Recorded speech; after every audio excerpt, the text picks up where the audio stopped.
गेलेनायखौ मोजां मोनग्रा एबा गावबा गावनि गथ'खौ पेन्सिल सिलेट मार्शल आर्ट्सनि गोख्रों गेलेगिरि खालामनो सानग्राफोरनि थाखाय मोजां खौरां।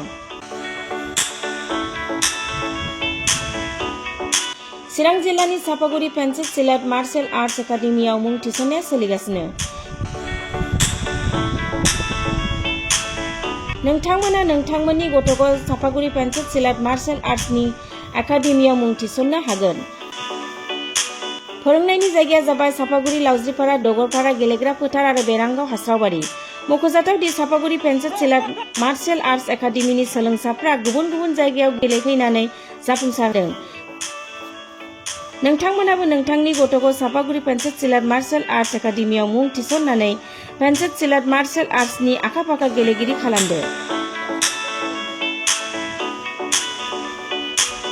Sapaguri pencil slate martial arts academy.